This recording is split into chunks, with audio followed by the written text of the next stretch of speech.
Bonjour chers élèves, j'espère que vous êtes en bonne forme. On est dans le premier module concernant la typologie textuelle et les différents types de textes et dans la première séquence concernant le texte narratif.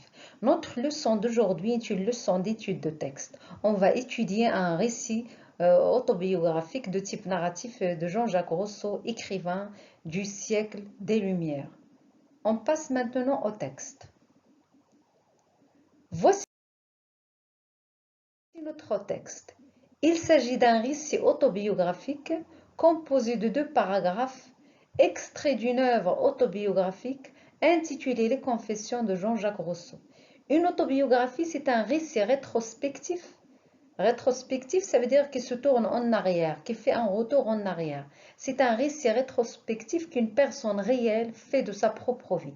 Lorsqu'une personne réelle fait un retour en arrière pour raconter les étapes de sa vie passée, donc il écrit une autobiographie. C'est ce qu'on appelle en arabe sirat zatiya. Donc, arrêtez la vidéo, essayez de lire le texte attentivement et de répondre aux questions suivantes. Qui parle? À qui? De qui? De quoi? Quel est le genre de ce texte? Quel est son type? Pour analyser ce texte, on va faire ce qu'on appelle la lecture méthodique. L'objectif de notre leçon, c'est lire méthodiquement un texte littéraire. On a 3 étapes.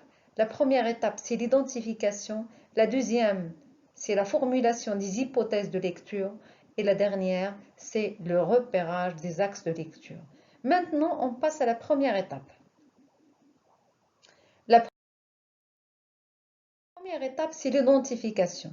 Lorsqu'on vous demande d'identifier un texte, ça veut dire il faut dire quel est son genre, quel est son type, quelle est sa source, quel est son auteur. Donc, qui parle? C'est l'auteur-narrateur. À qui s'adresse-t-il? Au lecteur. De qui parle-t-il? De lui-même. De quoi? D'un souvenir d'enfance. Donc, puisque le narrateur parle de lui-même ou l'auteur-narrateur parle de lui-même, donc quel est ce genre voilà, quel est le genre de ce texte? Donc, il s'agit d'un récit autobiographique. Quel est son type? C'est un texte narratif descriptif. Et vous avez le petit paragraphe qui sert à identifier ce texte. C'est un récit autobiographique de type narratif descriptif, extrait d'une œuvre autobiographique, Les Confessions de Jean-Jacques Rousseau, écrivain et philosophe du siècle des Lumières, à savoir le XVIIIe siècle. Maintenant, on passe à la deuxième étape, à savoir la formulation des hypothèses. Qu'est-ce qu'on fait pour formuler des hypothèses? On se base sur le titre, ça veut dire la source, le titre de l'œuvre, ou sur le titre du texte. Si on se base sur le titre de l'œuvre, les confessions, le mot confession, ça vient du verbe se confesser qui veut dire avouer ses péchés et ses fautes. Donc, nous avons ici les confessions de Jean-Jacques Rousseau. Jean-Jacques Rousseau. On peut avancer l'hypothèse suivante. L'auteur avoue ses péchés et ses fautes. Si on se base sur le titre du texte, l'expression récit autobiographique, on peut avancer les hypothèses suivantes. L'auteur nous raconte un souvenir d'enfance, peut-être l'auteur décrit ses sentiments. Il s'agit d'hypothèses confirmées ou infirmées. Ces hypothèses elles peuvent être confirmées ou infirmées. Confirmées, ça veut dire vrai, infirmées, ça veut dire fausse. Après l'étude de texte, on pourrait dire s'il s'agit d'hypothèses vraies ou fausses. Maintenant, on passe à la troisième étape, la plus importante, à savoir les axes de lecture. Puisqu'il s'agit d'un récit autobiographique, quel est à votre avis l'axe de lecture le plus important? Donc, un axe de lecture est un élément important à étudier dans un texte. C'est un centre d'intérêt du texte. Donc, l'axe le plus important, c'est la narration autobiographique. On va voir les marques de la narration autobiographique. L'auteur, il parle de lui-même et il parle d'un souvenir d'enfance. Ainsi, il emploie le pronom je, la première personne du singulier, qui réfère à l'auteur, Jean-Jacques Rousseau, qui écrit, adulte, à l'auteur adulte, ça veut dire celui qui écrit, qui réfère au narrateur, celui qui raconte, c'est Jean-Jacques Rousseau adulte, et au personnage principal, Jean-Jacques Rousseau enfant. Vous avez aussi donc parmi les caractéristiques de la narration autobiographique, nous avons l'emploi des adjectifs possessifs malus ma leçon, nous avons ma, nous avons mon oncle. Maintenant, on passe à d'autres caractéristiques de la narration autobiographique. Donc, ce récit autobiographique est un récit qui nous raconte une histoire de la vie de Rousseau, une histoire en 3 étapes. Quelles sont ces 3 étapes? Donc, nous avons le dégât, le peigne cassé, le procès, l'accusation de Jean-Jacques Rousseau enfant, et nous avons enfin la punition, elle fut terrible. On va voir ces étapes à partir du texte. Donc, pour le texte, le début du texte, un jour, j'étudiais seule ma leçon dans la chambre contiguë à la cuisine. La servante avait mis à sécher à la plaque des peignes de mademoiselle Lambercier. Quand elle revint les prendre, il s'en trouva un dont tout un côté dedans était cassé. Donc le dégât, c'est le peigne cassé. Mademoiselle Lambercier, la servante, avait mis à sécher des peignes. Un peigne, c'est un instrument de plastique ou de corne qui sert à peigner les cheveux, qui sert à arranger les cheveux ou des cheveux ou des cheveux en désordre. Le peigne, c'est ce qu'on appelle en arabe le mosht. Donc, le dégât, c'est le peigne cassé. Mosht mokassar. Donc, c'est ça le dégât. Le procès, les autres personnages, monsieur et mademoiselle Lambercier, ils ont accusé Jean-Jacques Rousseau d'avoir cassé le peigne. Donc ici, ils sont trouvés un dont tout un côté dedans était brisé, donc c'est le dégât. À qui s'en prendre de ce dégât? Personne autre que moi n'était entré dans la chambre. Monsieur et mademoiselle Lambercier se réunissent, m'exhortent, me pressent, me menacent. Donc ici, cette phrase qui marque qu'on l'avait accusé d'avoir cassé le peigne de mademoiselle Lambercier. Les accusateurs, ce sont monsieur et mademoiselle Lambercier, et l'accusé, c'est Jean-Jacques Rousseau. Je persiste avec opiniâtreté, ça veut dire avec fermeté. Il persiste et il nie d'avoir cassé le peigne. Il persiste en niant d'avoir cassé le peigne, mais la conviction était trop forte. Ça veut dire que ces accusateurs, monsieur et mademoiselle Lambercier, ils sont convaincus de bonne foi que c'est Jean-Jacques Rousseau qui a cassé le peigne. Mais le pauvre, il était innocent, il n'avait rien fait, mais il n'arrive pas à convaincre ses accusateurs de son innocence. Donc, pour raconter ce souvenir, l'auteur il a employé d'autres marques de la narration et d'autres caractéristiques du type narratif, du texte narratif, à savoir l'emploi des temps du passé. Vous avez le passé simple qui exprime une action brève et achevée dans le passé. Brève, ça veut dire courte, achevée, ça veut dire accomplie. Vous avez les deux verbes, revenir et trouver au passé simple. Quand elle revint les prendre, quand la servante revint prendre les peignes, il trouva un dont tout un côté dedans était cassé. Donc, il s'agit d'un passé simple qui exprime l'action brève et achevée dans le passé.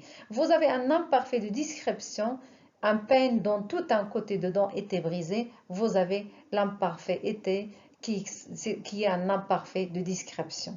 Vous avez aussi le présent de narration qui est un présent qui sert à raconter des événements déjà passés et qui sert à mettre en valeur et à actualiser ces événements, à les rapprocher des lecteurs. On m'interroge, je nie, vous avez aussi le verbe nier au présent, avoir touché le peigne. Monsieur et mademoiselle Lambercier se réunissent, m'exhortent, me pressent, me menacent. Presser, ça veut dire exercer une pression. Yadratuna alay. Exhorter, ça veut dire il inciter quelqu'un à faire quelque chose par les paroles ou par les discours. Donc vous avez toute une série de présents qui racontent des faits déjà passés et c'est un présent, c'est ce qu'on appelle un présent de narration.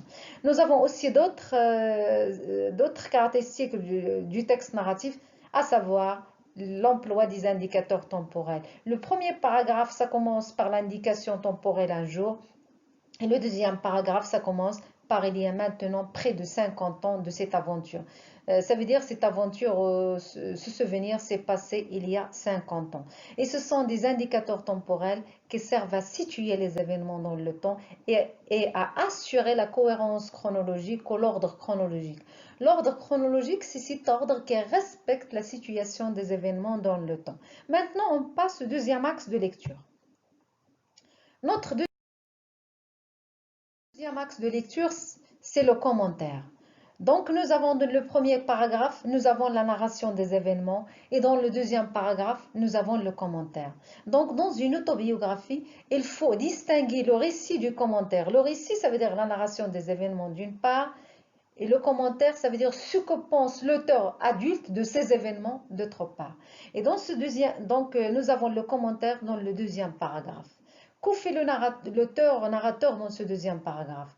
Dans ce dernier paragraphe, on a affaire à un commentaire sur Rousseau adulte qui parle, qui affirme son innocence ou qui affirme l'innocence de Rousseau enfant.